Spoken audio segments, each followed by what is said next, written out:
Hello student, last हमारा जो lecture था उसमें हमने नॉन स्टैंडर्ड सेल के जो सेल पोटेंशियल है वो कैसे फाइंड करते हैं वो हमने देखा था with help of Nernst equation. 3-4 मैंने करवाए थे, आपको भी होमवर्क में मैंने दिया था एंड आई होप आपने होमवर्क किया होगा। नहीं किया तो आपको करना पड़ेगा if you want to get good marks in 11th-12th साइंस। फिर से रिपीट कर रहा हूँ, हाँ, तो ये आपको पता होना चाहिए। आज हम एक थर्ड सेल की बात कर रहा हूं जो आपके टेक्स्ट बुक में नहीं है, लेकिन मैंने आपको जो पैम्पलेट दिया है पीडीएफ उसमें उसके बारे में थोड़ा लिखा हुआ है and that cell is known as concentration cell. That cell is known as concentration cell. ये मैं इसीलिए आपको बता रहा हूं कि कोई एमसीक्यू आपको मिले रेफरेंस बुक में तो कोई प्रॉब्लम ना हो और इजी है। 3 सेल एक्चुअली है, one that is standard, second that is non standard and third that is concentration cell. Okay, मैंने आगे आपको बताया था कि जो सेल पोटेंशियल है, सेल पोटेंशियल, उसको बेसिकली 3 फैक्टर अफेक्ट करते हैं। कौन कौन से 3 factor? First one is nature of electrode, that is we can write anode and cathode. Second that is concentration and third that is T means temperature. जब हमने ये 3 parameter ऐसे हैं जो 2 पॉइंट के बीच में डिफरेंस क्रिएट कर सकते हैं, ना कि पहले हमने पढ़ा था स्टैंडर्ड सेल। स्टैंडर्ड सेल में आपको पता है दोनों पॉइंट पे हमने टेम्परेचर सेम लिया था, सो temperature is not responsible. Second, concentration भी हमने 1-1 ही लिया है, तो स्टैंडर्ड सेल में हमें जो आउटपुट मिलता है that is due to anode and cathode, और इसीलिए स्टैंडर्ड सेल का पोटेंशियल इनॉट सेल है और उसकी फॉर्मूला में आप देखना ओनली कैथोड एंड एनोड ही है, तो ये क्लियर होना चाहिए मेनली। ओके, बाद में हमने पढ़ा नॉन स्टैंडर्ड, तो नॉन स्टैंडर्ड जो हमने पढ़ा उसमें मैंने ये दोनों को कंबाइन किया, anode cathode as well as concentration, मतलब कंसंट्रेशन की इफेक्ट भी उसमें डाल दी, और इसीलिए उसकी जो फॉर्मूला है उसमें आप देखना इनॉट सेल भी है और C1/C2 मतलब कंसंट्रेशन टर्म भी आता है नॉन्स्ट इक्वेशन में। ओके, और टेम्परेचर एज अ कांस्टेंट था। आज मैं जो बात कर रहा हूं कंसंट्रेशन सेल की, तो उसमें आपको पता चल जाएगा कि यहां जो डिफरेंस क्रिएट होने वाला है that is only due to concentration. तो इसका मीनिंग हुआ जो सेल बनेगा उसमें दोनों साइड जो मेटल रोड है that is same, metal road भी सेम होगा, कॉपर है तो दोनों साइड कॉपर होगा, सॉल्यूशन भी सेम होगा CuSO4 type of solution same, just concentration is different. Okay, and such type of cell is known as concentration cell. तो उसका रिप्रेजेंटेशन कैसे होगा? तो सिंपल ही है, बीच में क्या आएगा? Salt bridge. फॉर एग्जांपल दोनों साइड कॉपर है तो यहाँ पे Cu2+, one undergoes oxidation, another undergoes reduction। आपको पता है दोनों का कंसंट्रेशन डिफरेंट है, यहाँ पे कंसंट्रेशन सपोज C1 है तो यहाँ पे C2 है, और यहाँ पे कंडीशन आपको याद रखनी है C1 less than C2। It means those solution having less concentration that part undergoes oxidation। ये क्लियर होना चाहिए, यहाँ पे ऑक्सीडेशन हो रहा है और यहाँ पे रिडक्शन हो रहा है, so this is a representation. Second redox, redox जब आप लिखोगे तो Cu solid gives Cu2+ and that is C1, okay, and Cu2+ that is C2 plus Cu solid, ये हो गया हमारा रेडॉक्स। थर्ड जो स्टेप होता है that is E naught cell. E naught cell इसमें जीरो आएगा। जीरो क्यों आएगा? इनॉट सेल की जो हमारी फॉर्मूला है that is Cu2 plus Cu minus Cu2 plus Cu, same ही है ना, क्या थोड़ा सेम है, तो यहाँ पे 0.34 minus 0.34 आंसर दैट इज 0। मतलब कंसंट्रेशन सेल में इनॉट सेल की वैल्यू 0 हो जाएगी। और लास्ट हमारा होता है ई सेल, तो ई सेल की फॉर्मूला कैसे होगी? तो E cell is equal to E naught cell, E naught cell तो 0 है, minus 0.059 by n log product upon reactor, solid को कंसीडर नहीं करना है, ये कैंसिल नहीं होगा क्योंकि कंसंट्रेशन आर डिफरेंट। तो यहाँ पे Cu2 प्लस C1 है, तो you can simply divide C1 by C2. So by using this formula you can find out E cell of concentration cell. बस इतना ही है। मैंने जो पैम्फलेट दिया उसमें डिटेल में लिखा हुआ है, आप देख लेना। इसमें 3 स्टेज मैंने निकाले हैं, इनिशियल, वर्किंग एंड फाइनल। उसमें ऐसा लिखा है मैंने I फॉर इनिशियल। इनिशियल पे C1 सपोज 1 है और C2 आपका सपोज 2 है इनिशियल लेवल पे, C1 लेस देन C2। तो इसका मीनिंग हुआ ये जो C1 by C2 है, C1 by C2 that is 1 by 2, 1 by 2 means 0.5 that is equal to QC। QC का मीनिंग क्या है आपको पता है, equilibrium, sorry ratio before equilibrium. Okay, अभी रिएक्शन स्टार्ट हो गया है। चलो अब रिएक्शन जब स्टार्ट होगा, वर्किंग, W मींस वर्किंग, तो सिंपल लॉजिक है, कंसंट्रेशन में आयन का फ्लो होगा फ्रॉम हाई टू लो। तो आयन कहां से कहां जाएगा, तो C2 से C1 में फ्लो होगा सॉल्ट ब्रिज से, और इससे C1 की वैल्यू ग्रेजुअली क्या होगी, इंक्रीज होगी, और C2 की वैल्यू ग्रेजुअली डिक्रीज होगी। C1 1 था, सपोज 1.1 हुआ, तो यहाँ पे ये 1.9 हो जाएगा लाइक दिस। ओके, और इसकी इफेक्ट आएगी C1 by C2 में। अभी 0.5 है तो ये वैल्यू क्या होगी, इंक्रीज होगी, फॉर एग्जांपल 0.6 0.7 लाइक दिस, और बाद में कंडीशन आ जाएगी फाइनल। और फाइनल कंडीशन में आप देखना C1 की वैल्यू 1.5 हो जाएगी, तो C2 की वैल्यू भी सपोज 1.5 हो जाएगी, और C1 C2 की वैल्यू जब सेम हो जाएगी तो दोनों का रेशियो 1 हो जाएगा, एंड 1 दैट इज Kc, और जैसे Kc हो जाएगा E सेल की वैल्यू 0 हो जाएगी, ये 1 हो जाएगा, log 1 0, फिनिश। तो एक सिंपल रिप्रेजेंटेशन मैंने बताया है। तो ये एक कंसंट्रेशन सेल के बारे में कुछ इंफॉर्मेशन है जो टेक्स्ट बुक में नहीं है, ओके, लेकिन आपका ये सब थोड़ा क्लियर होना चाहिए। ज्यादा डिटेल में मैं बात नहीं कर रहा हूँ, लेकिन न्यूमेरिकल बहुत इजी होते हैं, यहाँ से पता चल जाएगा कि ये कंसंट्रेशन सेल है। C1 C2 डिफरेंट होगा, बस लो कंसंट्रेशन यहाँ पे लिखना है, हाई नीचे लिखना है, रेशियो लेके लॉन्ग निकाल दो, एन पता चल जाएगा, तो सेल पोटेंशियल आ जाएगा, that is E cell. E naught cell find नहीं करना है क्योंकि वो तो 0 है। Kc फिक्स हो जाता है, Kc that is 1, concentration cell का Kc दैट इज ऑलवेज 1, ये भी क्लियर होना चाहिए। ओके, तो इतनी इंफॉर्मेशन आपको याद रखनी है। ओके, चलो अब आगे बढ़ते हैं। अब आगे जो हमारा टॉपिक है, आगे जो टॉपिक है 1 minute, yes, that is application. अब इसके न्यूमेरिकल 2-3 है, ज्यादा नहीं, बहुत इजी है। Application of cell potential. तो एप्लीकेशन क्या है, तो उसके बारे में हम थोड़ा पढ़ लेते हैं। Okay, what is application. तो टाइटल हमारा है एप्लीकेशन ऑफ सेल पोटेंशियल। तो सेल पोटेंशियल की एप्लीकेशन क्या होगी, तो उसके बारे में थ्योरी नहीं है, only numerical. If you know cell potential, then you can find out Kc, that is equilibrium constant. You can find out delta G, you can find out pH, you can find out Kw, you can find out Ksp, etc. There are so many applications of cell potential, but in our syllabus only 2 application, that is Kc and delta G.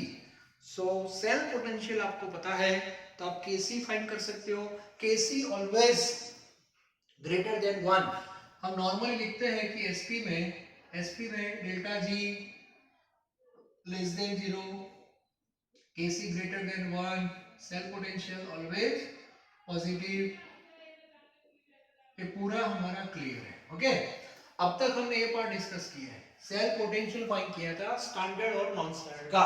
अब हम delta G भी find करेंगे और Kc भी find करेंगे, उसकी formula है, लेकिन आंसर क्या आएगा वो पता होना चाहिए। Kc must be greater than 1 and delta G always less than 0। तो सबसे पहले Kc की बात करते हैं। चलो Kc, चलो एक एग्जांपल लेते हैं, सिंपल एग्जांपल है Daryl Zn2 plus Cu2 plus and Cu. Example it means in the form of representation. तो सबसे पहले सबको रिप्रेजेंटेशन आना चाहिए। रिप्रेजेंटेशन के बाद according to representation we have to write redox. तो रेडॉक्स में Zn का क्या होगा, Zn2 plus and Cu2 plus convert into Cu. This is redox. redox के बाद E नोट सेल क्लियर होना चाहिए. E नोट सेल में आप क्या करते हो वो भी क्लियर है आपका. C माइनस ए कैथोड पे reduction plus copper minus Zn, ये भी आपका क्लियर है. और लास्ट में हम लिखते हैं E cell. E cell means E naught cell minus 0.059 by n log product upon reactant. Product means Zn2 plus और नीचे ये चार स्टेप आपके क्लियर होने चाहिए. यस, पार्ट 1 में representation, redox, E naught cell और ई सेल, चार स्टेप आपके परफेक्ट होने चाहिए. बस मेन चीज वो है. अब देखो क्या करना है. अब आपको केसी फाइंड करना है तो फॉर्मूला में केसी तो लाना पड़ेगा ना. तो अभी मैंने आगे आपको बताया जब रिएक्शन स्टार्ट होता है तो ये जो रेशियो है that is known as QC. और ए पार्ट याद रखना, ए पार्ट और ए पार्ट दोनों के बीच में डिफरेंस क्रिएट होता है और डिफरेंस को बोलते हैं cell potential. And due to that difference current will flow in external circuit. ये हमें पता है. ग्रेजुअली क्या होगा पता है. ग्रेजुअली ये दोनों पार्ट धीरे धीरे चेंजेस ऐसे आएंगे कि दोनों पार्ट की वैल्यू धीरे धीरे सेम हो जाएगी और 1 घंटे बाद ए पार्ट और ए पार्ट दोनों सेम हो जाएंगे. और ये पार्ट दोनों जब सेम हो जाएंगे that condition is known as equilibrium. अब मुझे बताओ ये दोनों पार्ट जब सेम हो जाएंगे इसका मीनिंग क्या हुआ. ये दोनों पार्ट सेम हो जाएंगे इसका मीनिंग क्या हुआ कि ई सेल की वैल्यू जो है दैट इज 0. 0 क्यों हो गया क्योंकि ई नॉट सेल और 0.059 by n log Zn2 plus और ये दोनों पार्ट की वैल्यू सेम हो जाती है. और एक बात याद रखना कि दोनों पार्ट जब सेम हो जाते हैं तो ये रेशियो को फिर QC नहीं बोलते, डायरेक्ट क्या बोलते हैं KC बोलते हैं. ये क्लियर होना चाहिए. तो ई सेल 0 हो गया मतलब दोनों पार्ट सेम हो गए. और इसमें log KC को आप सब्जेक्ट बनाओ. तो log KC is equal to E naught cell into n upon 0.059. Finish. तो केसी का कोई भी एमसीक्यू है, एमसीक्यू की बात कर रहा हूं तो डायरेक्ट ये फॉर्मूला लिख देना log केसी के फॉर्म में. ई नॉट सेल फाइंड कर सकते हो C माइनस है. n कहां से मिलेगा, रेडॉक्स से मिलेगा और 0.05. पहला आंसर log केसी का आएगा और बाद में log सामने जाएगा that is anti log. Is it clear. इस बेस पे हम इक्विलिब्रियम कांस्टेंट के न्यूमेरिकल सॉल्व कर सकते हैं. तो एक क्लियर होना चाहिए. दूसरा डेल्टा जी का कॉन्सेप्ट है वो भी पैरल में ले रहा हूं. डेल्टा जी की बात कर रहा हूं. अब डेल्टा जी जो है थर्मो में हमने पूरा पढ़ लिया है. एसपी में जो भी डेल्टा जी होता है that is equal to W maximum. ये सबको पता है. मतलब कोई भी ऐसे सिस्टम हो in which SP reaction occurs in that case delta G is equal to W maximum. मतलब maximum work done by that system is equal to delta G. Fix होता है, उससे ज्यादा वर्क नहीं हो सकता.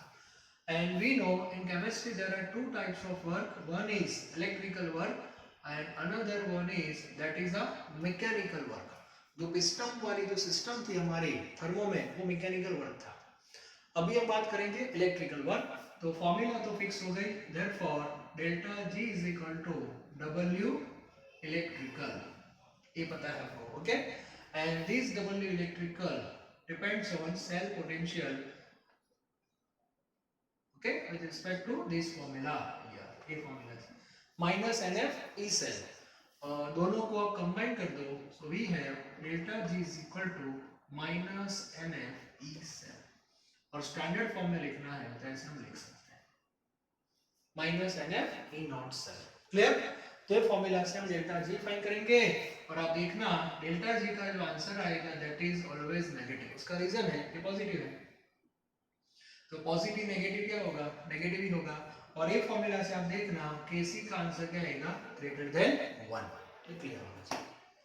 तो उससे रिलेटेड जो भी न्यूमेरिकल है वो डिस्कस कर लेते हैं और एक्सरसाइज के हम डिस्कस करेंगे और जो दूसरे हैं वो आपको खुद ट्राई करना है. ओके. चलो सबसे पहले एक्सरसाइज निकालो। उसमें मैंने लास्ट लेक्चर जो हमारा था उसमें 3.1, 2, 3 और 5 किया था। 3.4 मैंने छोड़ा हुआ है, तो 3.4 जो है that is based on equilibrium constant. 3.4 में दो रेडॉक्स आपको दिए हैं और दोनों के बेस पे आपको इक्विलिब्रियम कांस्टेंट फाइंड करना है और डेल्टा जी भी फाइंड करना है। पहला क्वेश्चन है 2Cr solid plus 3Cd plus 2, 3Cd2 plus gives 2Cr plus 3 plus 3Cd solid. Okay, सबसे पहले हमें क्या करना चाहिए, रेडॉक्स आपको दे दिया है तो एक बार चेक करो कि बैलेंस फॉर्म में है कि नहीं। बैलेंस मतलब दोनों में एटम सेम होने चाहिए दोनों साइड, और दोनों साइड चार्ज का बैलेंस होना चाहिए। नहीं ये तो करना पड़ेगा फैक्ट। ओके, तो 2 क्रोमियम है तो यहाँ पे 2 क्रोमियम है, 3Cd है तो 3Cd है, 2 3 6 तो यहाँ पे 6 हो गया, मतलब पूरा बैलेंस है।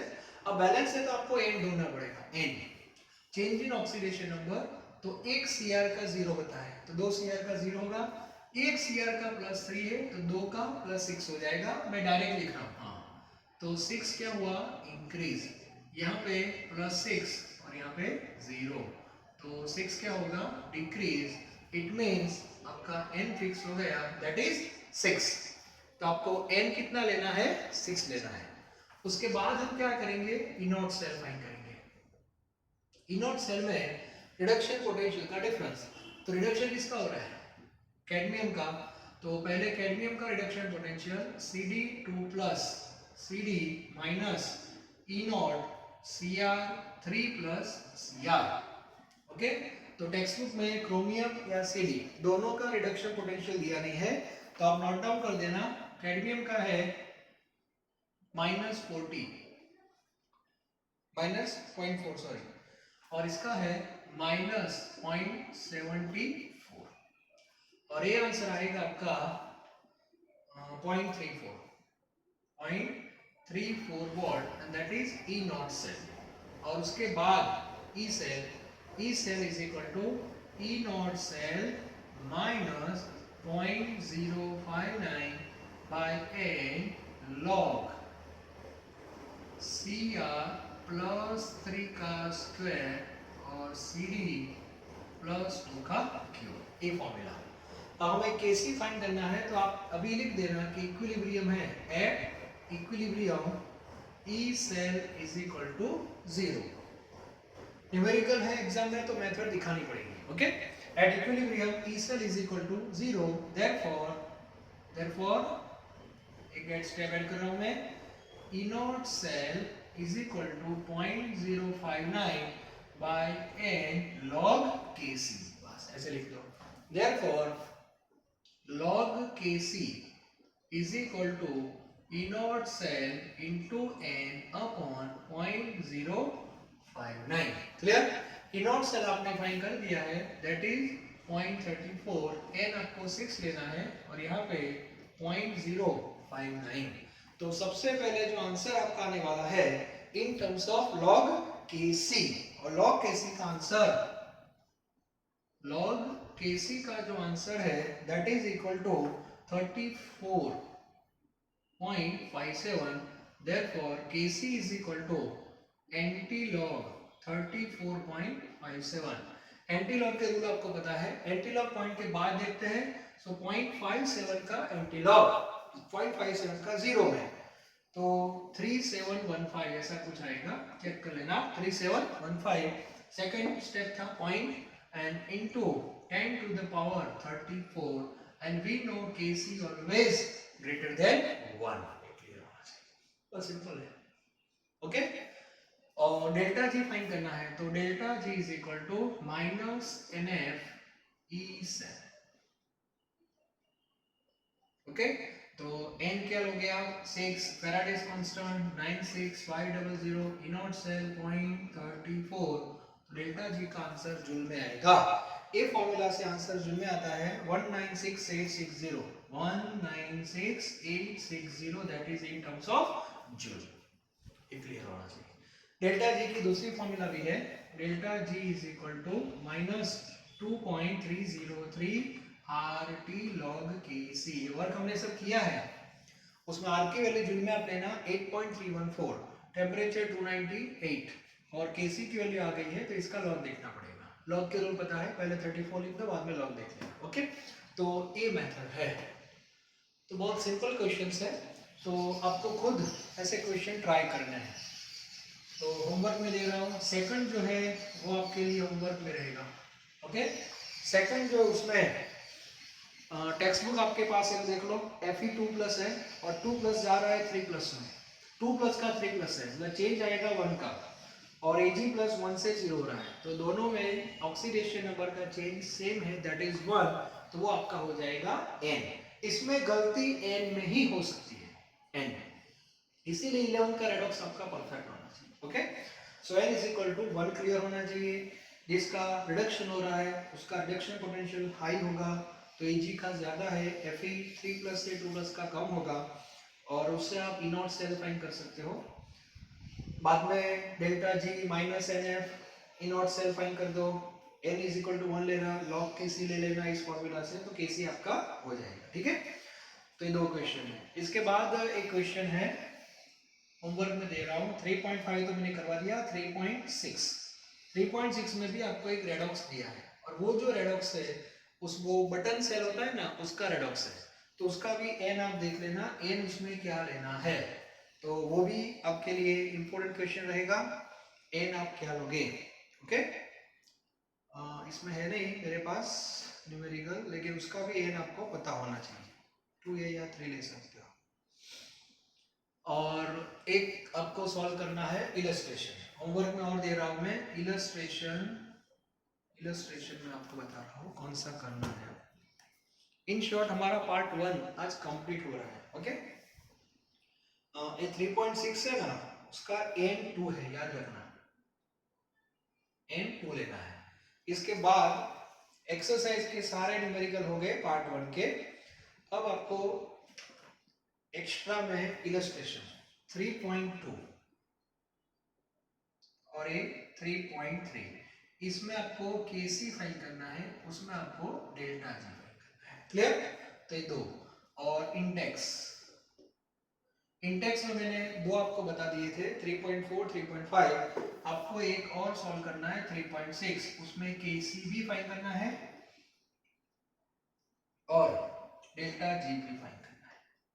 ठीक है, तो एक क्वेश्चन आपका एक्सरसाइज में से रहेगा 3.6, इलस्ट्रेशन में से 2 रहेंगे और इंडेक्स में से रहेगा। क्लियर? तो इस बेस पे आपको क्वेश्चन सॉल्व करने हैं। तो आज मैं पार्ट 1 आपका जो था वो कंप्लीट कर रहा हूँ, दैट इज इलेक्ट्रोकेमिकल सेल। ये सब sp रेडॉक्स है।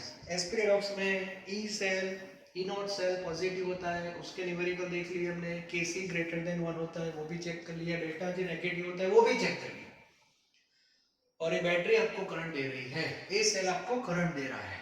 अब पार्ट 2 में हम देखेंगे एक करंट से हम दूसरा सेल ऑपरेट करेंगे, and that is electrolytic cell.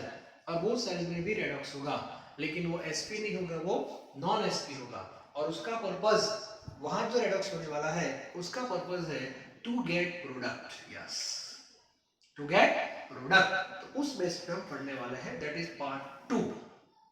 इसका पर्पस क्या था? To get electricity. तो दोनों का डिफरेंस पता होना चाहिए, sp non sp। Okay, thank you very very much.